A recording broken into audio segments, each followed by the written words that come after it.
Bonjour, je m'appelle Sandra Chéri, conseillère d'orientation et bienvenue à ma vidéo hebdomadaire dans laquelle je te partage des trucs, des conseils, des astuces pour donner plus de sens à ton travail et plus de sens à ta vie afin que tu puisses vivre tes réussites, du succès et valoriser ton potentiel. Et aujourd'hui, j'ai une question pour toi. Que doit-on faire lorsqu'on vit une situation d'insatisfaction dans nos vies? Alors, tu pourrais me dire, Sandra, c'est très simple. Il n'y a pas grand-chose qu'on puisse faire. Ou on change la situation d'insatisfaction, ou encore, on fait rien, on l'accepte, on la tolère et on ne change rien. Et moi, je te dis, et si les choses n'étaient peut-être pas aussi simples? Si tout ne tombait pas dans le noir ou dans le blanc. Parce que combien de fois est-ce qu'on a essayé de faire quelque chose pour tenter de changer une situation d'insatisfaction dans notre vie et pour se rendre compte que finalement, les choses ne se sont pas déroulées comme on l'espérait. Il y a eu plus d'obstacles que prévu. On a baissé les bras, on s'est laissé aller au découragement ou encore on a tenté de faire quelque chose pour se rendre compte que le problème n'est pas tout à fait finalement réglé.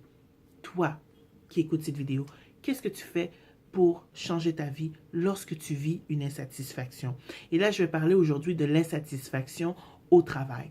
Qu'est-ce que tu fais? Quelle solution as-tu trouvé pour justement augmenter ton niveau de contentement, ton niveau d'énergie? Parce que comment fait-on pour savoir que l'on ne se trompe pas, puis ce que l'on va faire va fonctionner? Il y a 10 ans, j'ai vécu une grande insatisfaction dans ma carrière. Pour ceux qui ne connaissent pas mon histoire, j'étais enseignante. Et j'ai décidé que, moi, dans mon cas, j'ai décidé de rien faire. J'ai opté pour tolérer et accepter le stress dans ma vie, l'anxiété dans ma vie, même la misère de me lever tous les matins et d'aller à reculons, faire un emploi, une profession que je n'aimais pas, que je savais qu'il ne me correspondait pas. Et ce qui devait arriver, arriva. Et ça, j'ai fait ça pendant 7 ans, hein, soit dit en passant. Et ce qui devait arriver, arriva. Un bon matin, alors que je me rendais à mon travail comme d'habitude, mon trousseau de clés en main pour ouvrir la porte, parce que, étant donné que j'étais enseignante, j'étais très matinale, j'ai échappé mon trousseau de clés juste quand j'allais rentrer la clé dans la serrure. Et tout ce que j'ai pu faire ce matin-là, c'était de regarder le trousseau de clés au sol. Parce que je me suis rendu compte à ce moment-là que je n'avais même plus la volonté. Je n'avais même plus l'énergie nécessaire pour faire cet effort additionnel de fléchir mes genoux et de ramasser mes clés. Et tout ce que j'ai fait, j'ai éclaté en sanglots de fatigue parce que je me suis rendu compte que j'avais trop étiré l'élastique, que je n'en pouvais plus. Très souvent, lorsqu'on vit une insatisfaction dans notre emploi, la première chose qu'on a tendance à faire, c'est de sortir de cette situation. On se demande qu'est-ce que je dois faire, comment faire pour sortir de là. Est-ce que je dois changer d'emploi, est-ce que je dois faire une réorientation, une reconversion professionnelle? Peut-être qu'on va essayer de négocier le salaire, essayer d'avoir de meilleurs avantages sociaux, essayer d'avoir travaillé nos relations avec nos collègues de travail ou encore avec notre supérieur immédiat. En fait, on essaye de travailler sur le comportement, sur les actions, parce qu'on pense que le comportement va être garant de nos résultats. Mais dans ce cas-ci, c'est la dernière chose à faire. Parce qu'en réalité, lorsqu'on vit une insatisfaction, ce n'est pas de trouver une action ou un comportement à faire, mais c'est de bien identifier le besoin qui n'est pas comblé. Je vais vous donner un exemple. Vous êtes chez vous, devant la télévision, puis vous regardez une bonne série sur Netflix, vous êtes à plusieurs épisodes et tout d'un coup, votre estomac se met à gargouiller. Vous sentez un sentiment de vide dans votre ventre. Il y a de grandes chances que ce que vous allez faire, vous allez vous diriger vers le frigo, vers le placard de cuisine pour vous faire un encas. Il n'y a personne qui a un ventre qui gargouille et qui sent qu'il y a un sentiment de vide dans son ventre qui va aller se coucher.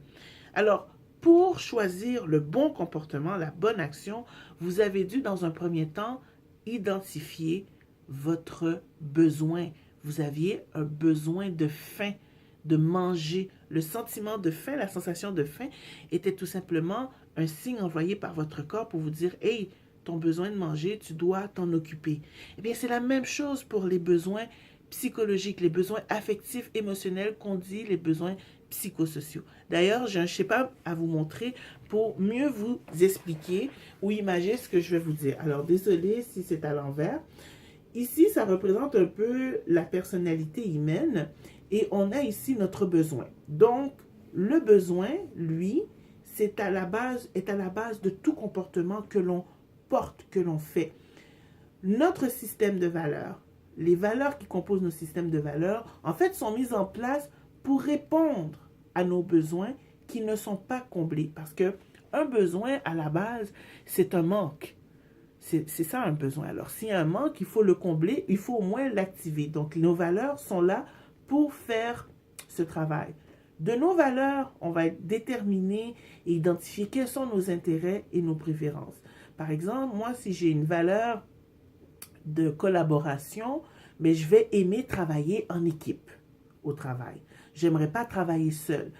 Et de par nos intérêts, on va actualiser ou manifester nos intérêts au travers de nos comportements ou des actions que l'on pose. Et comportement fois fréquence égale habitude ou compétence. Alors, ça, c'est pour mieux vous expliquer le processus de satisfaction de besoins. Alors, nous, habituellement, on agit ici. Lorsqu'on cherche le pourquoi, le comment, qu'est-ce que je dois faire pour régler ma situation de satisfaction, on est ici. Alors qu'en fait, ce qu'il faut faire, c'est retourner à l'origine, c'est-à-dire ton besoin. Quel est ton besoin?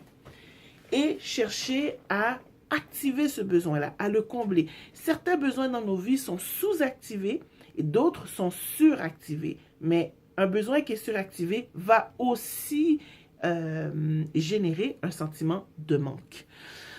Donc, il y a plusieurs besoins qui existent dans la vie. Fait que moi, quand je travaille avec mes clients en consultation, la première chose qu'on fait, c'est d'identifier quels sont les besoins qui ne sont pas activés, quels sont les besoins qui sont en manque, qui ont besoin d'être comblés, hein, sans vouloir faire de jeu de mots.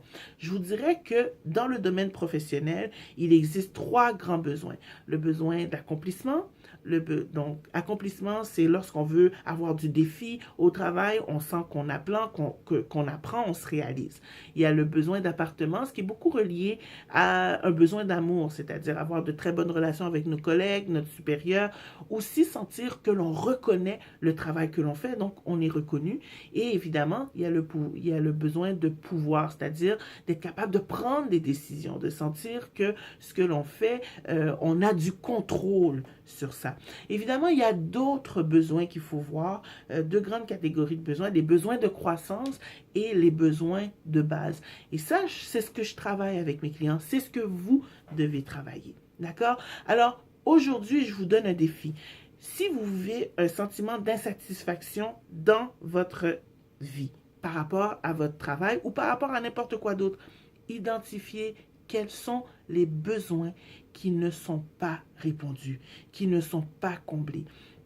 Une fois que vous aurez identifié ces besoins-là, commencez maintenant à poser des actions pour combler ces besoins, pour activer ces besoins et vous allez voir, l'énergie va changer. Vous allez vous sentir mieux, vous allez être beaucoup plus heureux, vous allez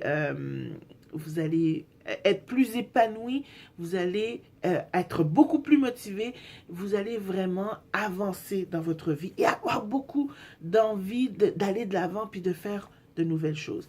Mais très important, si vous décidez de ne rien faire, c'est un choix, c'est une décision, mais ce n'est pas une option. Je ne crois pas que c'est une option qu'il faut rien faire, qu'il faut tolérer et subir. Au contraire, on n'est pas sur la vie, on n'est pas sur Terre pour tolérer notre vie. On est sur Terre pour vivre notre vie, pour créer un impact, pour avancer, pour évoluer. Et on évolue comment? En essayant de activer et de satisfaire nos besoins. Alors, voilà, c'était tout pour aujourd'hui. Et c'était Sandra Chérie. Et je te dis, donner du sens à ton travail, c'est donner du sens à ta vie. Ciao tout le monde.